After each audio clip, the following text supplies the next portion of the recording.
देख रहे हैं देश न्यूज का खास कार्यक्रम प्रेस वार्ता और मैं हूं आपके साथ रिद्धि।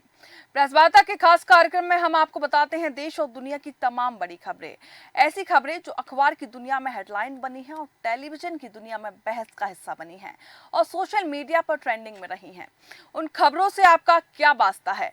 प्रेस वार्ता में आज हम उन तमाम बड़ी खबरों पर चर्चा करेंगे जो हर खास व आम के बीच चर्चा का विषय रही। इन तमाम बड़ी खबरों को लेकर हमारे साथ जुड़ गए हमारे एडिटर सूरज पाठक जी, स्थानीय संपादक राजेश सक्सेना जी, उत्तर प्रदेश से लखनऊ ब्यूरो ज्ञानेश वर्मा जी और छत्तीसगढ़ से सुनील नामदेव जी। आप सभी का बहुत बहुत स्वागत है। सबसे पहले हमारे एडिटर सूरज पाठक जी के पास आना चाहेंगे। सूरज जी, आज की अंतर्राष्ट्रीय खबरें कौन सी हैं? लेकिन भी अंतर्राष्ट्रीय खबरों में सबसे महत्वपूर्ण खबर है हमारे पड़ोसी देश पाकिस्तान से जो खबर है वो चिंताजनक है, क्योंकि पाकिस्तान के कुछ इलाकों में आतंकी संगठन तहरीक तालिबान पाकिस्तान यानी टीटीपी ने शासन करना शुरू कर दिया है। देश के उत्तरी राज्य खैबर पख्तूनख्वा के तिराह घाटी में टीटीपी और लश्कर इस्लाम, जिसे एलआई कहा जाता है, उसके हथियारबंद लड़ाके गश्त कर रहे हैं। आतंकियों के गश्त करने के इलाके में दहशत का माहौल है और पाकिस्तान के प्रमुख समाचार आउटलेट डॉन के मुताबिक स्थानीय निवासियों ने अधिकारियों से सुरक्षा की गुहार लगाई। डॉन ने लिखा है कि घाटी के लोगों के हवाले से बताया गया कि टीटीपी और एलआई के दोबारा से सक्रिय होने से घाटी में सुरक्षा का खतरा बढ़ गया है और बताया जा रहा है कि घाटी के लोगों ने जो कहा है कि आतंकवादी शालोबार के कंबर खेल, आदम खेल, लंदावार और खिराई इलाके में मौजूद हैं। इसके अलावा पीर मेला, भूटान शरीफ इलाके में भी आतंकी सक्रिय है। फिलहाल अभी तक मुख्य सड़कों पर और बाजारों में खुलेआम गश्त नहीं कर रहे हैं, जबकि कुछ लोगों ने बताया कि पीर मेला में आतंकियों के खुलेआम घूमने की वीडियो वायरल हो रही है। ऐसी स्थिति में सुरक्षा बलों की ऊपर कार्रवाई का दबाव बढ़ रहा है और सोशल मीडिया पर पश्तो भाषा में एक प्रचार सामग्री जारी की गई, जिसमें कहा गया कि शालोबार और पीर तारी क्षेत्र पर अब उनका पूरा नियंत्रण है। बता दूं कि इस विषय में सबसे ज्यादा दिलचस्प बात यह है कि सुरक्षा बल के जवान स्थानीय चौकियों पर आम लोगों की तलाशी लेते हैं, लेकिन आतंकी उन्हीं के इलाकों में खुलेआम घूम रहे हैं और उनकी कोई तलाशी नहीं हो रही है। इलाकों में सैन्य अभियान का खतरा बढ़ा हुआ है क्योंकि इलाके में स्थिति चिंताजनक है। इसके अलावा स्थानीय लोगों का पाकिस्तानी प्रशासन के ऊपर से भरोसा उठ गया है। इस बीच आतंकियों के बीच खिलाफ जो चल रहा है सैन्य अभियान का जो खतरा वो लगातार बना हुआ है। और एक स्थानीय निवासी जो है उन्होंने जिस तरह से बात की है वहाँ की मीडिया से, तो उनका कहना है कि हम किसी दूसरी जगह जा नहीं सकते। मतलब पाकिस्तान के ही कुछ इलाके में अब एलआई और टीटीपी ने कब्जा कर रखा और वो वहाँ शासन चला रहा है। दूसरी खबर भारत और जापान के संबंधों के बीच है कि भारत और जापान के बीच एक बड़ी डिफेंस डील होने वाली है, जिसके जरिए भारत अपनी नौसेना के लिए जापान से एंटेना खरीदेगा और इस डील की घोषणा दिल्ली में होने वाली दोनों बैठकों में करने की बात कही गई है। दोनों देशों के मंत्रियों की जो बैठक हुई है और जापानी एंटेना के जरिए भारतीय नौसेना हिंद महासागर में अपने दुश्मनों का आसानी से पता लगा सकेगा।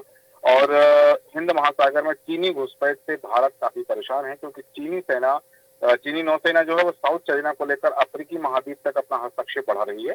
तो बताया जा रहा है कि 2022 में दोनों देशों के विदेश और रक्षा मंत्रियों की पहली मंत्री स्तर की बैठक है 2022 के बाद में, और जापानी नौसेना एनईसी और अन्य जापानी कंपनियों के द्वारा विकसित एंटीना का पहले से इस्तेमाल कर रही है। जापानी नौसेना अपने एस्कॉर्ट जहाजों पर पहले से एंटीना लगा चुकी है। इस तरह के एंटीना मिसाइल और ड्रोन की हरकतों का आसानी से पता लगा लेते। तो भारत के लिए एक अच्छी खबर है, क्योंकि दोनों देशों के बीच साझेदारी बढ़ेगी, रक्षा सहयोग बढ़ेगा और भारत को भी कुछ जापान की तकनीक का लाभ मिलेगा। दूसरी तरफ गाजा से खबर है, क्योंकि गाजा में अब तक 40,000 से ज्यादा लोगों की मौत हो चुकी है। यह आंकड़ा बढ़ता ही जा रहा है, क्योंकि हर दिन हमास के खात्मे के लिए इजराइल की तरफ से हमले हो रहे हैं। इसी बीच में ये जो खबर है इजराइल और हमास की, इजराइल और हमास के बीच पिछले साल से जंग चल रही है, जिसकी वजह से गाजा में हजारों लोगों की मौत हो चुकी है। जंग के बीच शांति की धुंधली सी एक रोशनी एक बार फिर से नजर आने लगी है और बताया जा रहा है कि यह रोशनी शायद उजाला कर सकती है। इसकी वजह यह है कि इजराइल ने गाजा में युद्ध विराम के लिए पेश किए गए प्रस्ताव को स्वीकार कर लिया है। हालांकि अब गैन हमास के पाले में है, जिसे यह फैसला करना है कि वह शांति चाहता है या गाजा में चल रही जंग को बरकरार रखना चाहता है। और एक समाचार एजेंसी के मुताबिक अमेरिका के जो विदेश मंत्री एंटनी ब्लिंकन हैं, उन्होंने कहा है कि इजराइल ने प्रधानमंत्री बेंजामिन नेतन्याहू ने वाशिंगटन के जरिए पेश किए गए ब्रिजिंग प्रस्ताव को स्वीकार कर लिया। इस प्रस्ताव में गाजा में युद्ध विराम समझौते को रोकने वाली असहमति से निपटने का प्लान है और ब्लिंकन ने गाजा में शासन चलाने वाले हमास से भी ऐसा ही करने की गुजारिश की है। अब चूंकि गैन हमास के पाले में हमास इसमें क्या निर्णय लेता है ये देखना दिलचस्प होगा। दूसरी तरफ बात करूं कि भारत में आज 21 अगस्त को भारत बंद का आह्वान किया गया है, जी। क्योंकि आरक्षण बचाओ संघर्ष समिति ने अनुसूचित जाति और अनुसूचित जनजाति आरक्षण के संबंध में सुप्रीम कोर्ट ने हालिया में जो फैसला दिया था उसके विरोध में 21 अगस्त को भारत बंद की घोषणा की। और राजस्थान में भी देखा जा रहा है कि SC/ST समुदायों में महत्वपूर्ण जो है समर्थन पाने वाले इस बंद को देश भर से व्यापक भागीदारी की उम्मीद है। हालांकि अधिकारियों को विरोध प्रदर्शन के दौरान कानून व्यवस्था बनाने के सख्त निर्देश दिए गए हैं। सुप्रीम कोर्ट के राज्यों को SC और ST ग्रुप के उप वर्गीकरण सब क्लासिफिकेशन जैसे कोटे में कोटे की बात कही गई थी कि परमिशन देने के फैसले ने व्यापक विवाद को जन्म दे दिया और इस फैसले का उद्देश्य सबसे ज्यादा जरूरतमंद लोगों को आरक्षण देने की प्राथमिकता देना है। लेकिन अलग अलग सामाजिक संगठन और राजनीतिक संगठन इसका विरोध कर रहे हैं। अब चूंकि देखा जा रहा है कि आरक्षण व बचाव संघर्ष समिति ने विरोध किया है और 21 अगस्त मतलब आज भारत बंद का आह्वान किया। देखना होगा कि भारत बंद का क्या असर होता है, इन राज्यों में कितना असर होता है। हालांकि बंद के कारण सार्वजनिक परिवहन और निजी क्षेत्र के परिचालन में व्यवधान उत्पन्न होने की आशंका है, लेकिन एम्बुलेंस जैसी आवश्यक सेवाएं जो हैं वो जारी रहेंगी। अलग अलग मीडिया रिपोर्ट्स आई हैं उनके मीडिया रिपोर्ट्स के मुताबिक बंद के आह्वान के बावजूद सरकारी कार्यालय, bank, school, college, petrol pump खुले रहेंगे। इसके अलावा चिकित्सा, मेडिकल जो है और पेयजल, सार्वजनिक परिवहन, रेल सेवाएं, बिजली आपूर्ति सहित सभी आपातकालीन सेवाएं चालू रहेंगी। हालांकि प्रशासन ने इस बंद को लेकर पूरी तैयारी कर रखी है कि ये बंद उनका सफल ना हो पाए। ठीक है। एक आखिरी खबर का जिक्र करना चाहूंगा कि मल्लिकार्जुन खड़गे ने जो बयान दिया है उस विवादित बयान के चलते जो बात सामने आ रही है, क्योंकि उन्होंने जिस तरह से विवादित बयान दिया है वो लगातार उस पर सुर्खियां बटोर रहे हैं और सुर्खियों के साथ अब उनको ये भी देखा जा रहा है कि मल्लिकार्जुन खड़गे ने कहा है कि भारतीय जनता पार्टी विष है, बीजेपी विष है और इसे निकाल कर फेंकने की जरूरत है। अगर आप बीजेपी को पकड़कर देखने की कोशिश करेंगे तो उसका विष आपके अंदर घुस जाएगा। वो विषैली है भारतीय जनता पार्टी। मल्लिकार्जुन खड़गे ने कहा है कि महाराष्ट्र को महाराष्ट्र के लोग चलाएंगे, दिल्ली में बैठे मोदी नहीं चलाएंगे। संविधान बचाने की लड़ाई अभी खत्म नहीं हुई है। उन्होंने कहा कि आपको हमें राज्यों में भी मजबूत करना पड़ेगा। राज्य में हमारे विधायक नहीं होंगे तो राज्यसभा में हमारे सांसद चुनकर नहीं आएंगे। विपक्ष को दोनों सदनों में मजबूती चाहिए है। आपने महाराष्ट्र से बड़ी संख्या में सांसद देकर मोदी के संविधान बदलने के मंसूबे को परास्त कर दिया है। हालांकि मल्लिकार्जुन खड़गे ने मोदी सरकार ने जो लेटरल एंट्री का विज्ञापन निकाला था उसको लेकर के हालांकि विज्ञापन वापस ले लिया, लेकिन मोदी सरकार ने फैसला वापस लिया क्योंकि आप मजबूत हैं। और ये कहा जा रहा है कि मोदी सरकार बहुमत में होती तो बिना किसी को आरक्षण दिए उन पदों पर RSS के लोगों को बिठा देती। तो नौकरी के मुद्दे पर उन्होंने वार किया और कहा कि युवाओं को हर साल 2 करोड़ की नौकरियां देने का वादा किया था, लेकिन अभी तक कुछ नहीं किया है। और इस तरह से मल्लिकार्जुन खड़गे ने भारतीय जनता पार्टी को जो विष कहा है कि बीजेपी विष है और उसे निकाल कर फेंकने की आवश्यकता है, तो इसको लेकर के पूरे देश में विवाद चल रहा है। राज्यसभा चुनाव की खबर का जिक्र करना चाहूंगा रिद्धि की। राज्यसभा चुनाव 2024 के लिए भारतीय जनता पार्टी ने उम्मीदवारों की लिस्ट जारी कर दी है। भारतीय जनता पार्टी ने 8 राज्यों की 9 राज्यसभा सीटों के लिए सूची जारी की है और किरण चौधरी को हरियाणा से तो केंद्रीय मंत्री रवनीत बिट्टू को राजस्थान से उम्मीदवार बनाया है, क्योंकि 9 राज्यों की 12 राज्यसभा सीट के लिए 3 सितंबर को मतदान होना है और चुनाव आयोग ने इसके कार्यक्रम की घोषणा कर दी थी। इसके बाद भारतीय जनता पार्टी ने उम्मीदवारों का ऐलान किया है। यहाँ बताना चाहूंगा कि असम से मिशन रंजन दास रामेश्वर तेली, बिहार से मनन कुमार मिश्रा, हरियाणा से किरण चौधरी, मध्य प्रदेश की जो एक सीट खाली हुई थी ज्योतिरादित्य के केंद्रीय मंत्री बन जाने के बाद में लोकसभा सांसद बन जाने का, तो उस सीट से जार्ज कुरियन का नाम घोषित किया गया है। महाराष्ट्र से धैर्यशील पाटिल, ओडिशा से ममता मोहंता, राजस्थान से सरदार रवनीत सिंह बिट्टू, त्रिपुरा से राजीव भट्टाचार्य को उम्मीदवार बनाया है। ठीक है सूरज जी, बिल्कुल सही कहा आपने खड़गे के बयान का जिक्र किया और भारत बंद का मायावती ने खुलकर समर्थन किया है। इसी कड़ी में छत्तीसगढ़ की ओर रुख करना चाहूंगी। सुनील नामदेव जी, छत्तीसगढ़ में ऐसी कौन सी खबरें हैं जिनने सुर्खियां बटोरी? छत्तीसगढ़ में भी आज बंद का ऐलान है आरक्षण को लेकर और एहतियात बरता जा रहा है। हालांकि बंद सुबह से बेअसर दिखाई दे रहा है। माफ कीजिएगा, तमाम सरकारी और गैर सरकारी दफ्तर खुल रहे हैं, जो रोजाना उनका टाइमिंग है। ऑटो और आवागमन के साधनों पर कोई प्रभाव नहीं पड़ा है। फिलहाल बंद बेअसर दिखाई दे रहा है। इसके अलावा बड़ी तैयारी जोर शोर से की जा रही है। केंद्रीय गृह मंत्री अमित शाह के आगमन को लेकर वे 3 दिनों तक छत्तीसगढ़ में रहेंगे।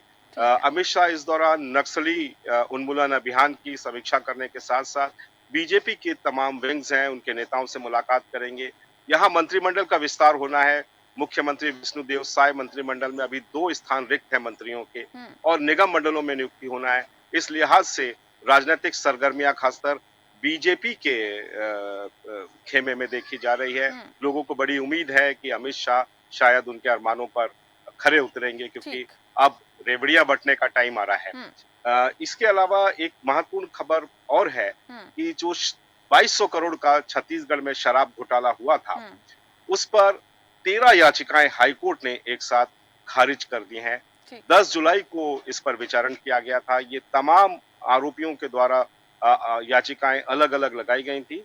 6 याचिकाएं ईडी के खिलाफ थी, जबकि 7 याचिकाएं ईओडब्ल्यू और एसीबी के खिलाफ दायर की गई थी। तमाम खारिज कर दी गई हैं ये याचिकाएं, तो लग रहा है कोर्ट करप्शन के मामलों में काफी गंभीर है, सख्त है और वो तह तक जाना चाहता है। ठीक है। इसके अलावा रायगढ़ में एक आदिवासी महिला के साथ बलात्कार की, सामूहिक बलात्कार की घटना सामने आई है, जो सभी प्रमुख समाचार पत्रों और टीवी पर, सोशल मीडिया पर सुर्खियां बटोर रही हैं, क्योंकि ये महिला एक फेस्टिवल का हिस्सा लेकर लौट रही थी और उसके बाद 10 लोगों ने इसको गैंगरेप का शिकार बनाया है। फिलहाल 6 आरोपी पकड़े गए हैं, शेष आरोपियों की तलाश की जा रही है। जी रिद्धि। ठीक है सुनील जी, बिल्कुल सही कहा आपने। एमपी में किन खबरों को लेकर सुर्खियां रही हैं, बताने के लिए हमारे साथ स्थानीय संपादक राजेश सक्सेना जी जुड़े हुए हैं। राजेश जी।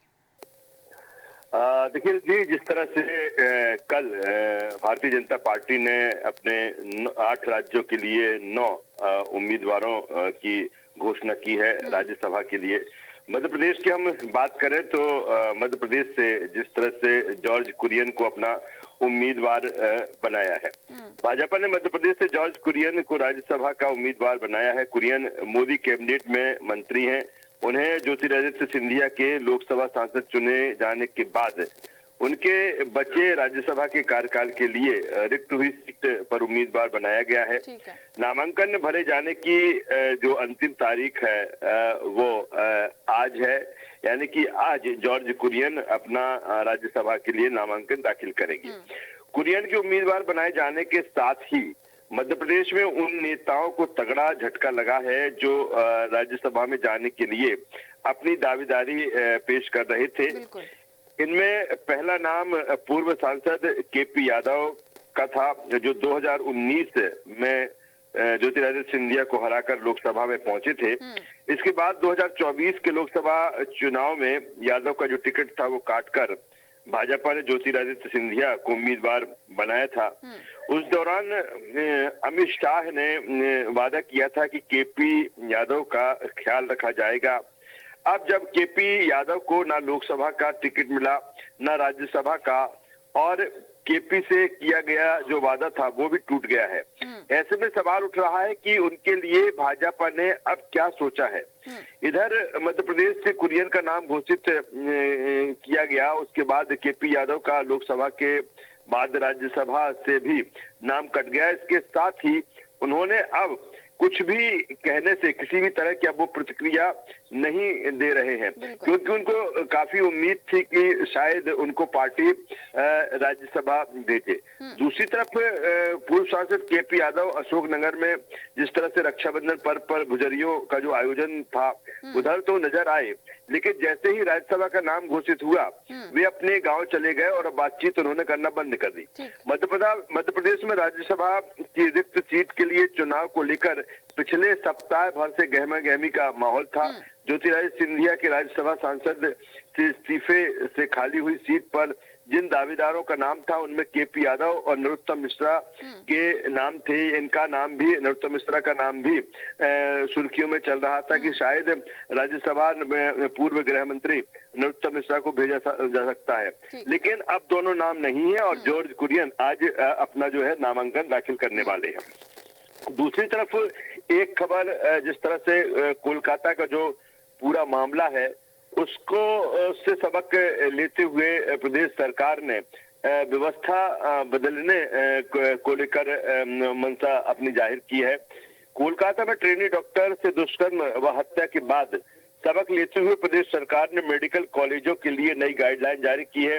अब हॉस्पिटल में ब्लैक स्पॉट चिन्हित कर वहां बिजली या रोशनी का इंतजाम किया जाएगा। डीन और अधीक्षक रात्रिकालीन गश्त भी करेंगे, अन्य की ड्यूटी भी लगेगी। इसके अलावा अति संवेदनशील क्षेत्र जैसे पार्किंग, बेसमेंट, छत, सीढ़ियों और ऐसी जगह जहां आवाजाही कम है वहां भी सीसीटीवी कैमरे लगाए जाएंगे। सुरक्षा कर्मियों की व्यवस्था और दुरुस्त की जाएगी। संचालक लोक स्वास्थ्य एवं चिकित्सा शिक्षा ने मंगलवार को प्रदेश के 17 सरकारी मेडिकल कॉलेज और इससे संबंधित अस्पतालों में एक सप्ताह में ये सभी व्यवस्थाएं दुरुस्त कर रिपोर्ट देने को कहा है। तो अब निश्चित तौर पर जो कोलकाता से सबक लिया गया है उसके बाद प्रदेश सरकार का ये एक्शन है कि हॉस्पिटल्स में किस तरह से जो सुरक्षा व्यवस्था है वो मुहैया की जाना चाहिए।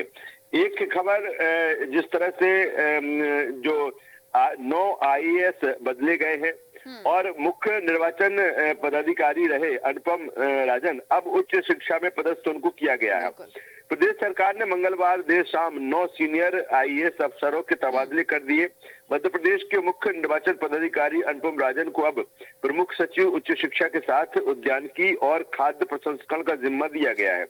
उनकी जगह उद्यानिकी खाद्य प्रसंस्करण के प्रमुख सचिव सुखवीर सिंह को मुख्य निर्वाचन पदाधिकारी नियुक्त किया गया है। वहीं 1996 बैच के आईएएस अमित राठौर को वित्त विभाग में प्रमुख सचिव बनाया गया है। वे आईएएस मनीष सिंह की जगह लेंगे। राठौर अब तक कमर्शियल टैक्स के प्रमुख सचिव के साथ कुटीर ग्रामोद्योग विभाग के प्रमुख सचिव थे। फेरबदल के बाद ये जिम्मेदारियां उनके पास बनी रहेंगी। वर्तमान में प्रमुख सचिव वित्त मनीष सिंह 1 साल के लिए स्टडी लीव पर लंदन जाएंगे। जी ठीक है राजेश जी, बिल्कुल सही कहा आपने। कोलकाता मामले से सरकार ने सीख ली है और लगातार सक्रिय है, लगातार कदम उठा रही है प्रदेश सरकार। उत्तर प्रदेश की ओर रुख करना चाहूंगी। ज्ञानेश वर्मा जी, ऐसी कौन सी खबरें हैं जिन पर सबकी नजरें बनी रही?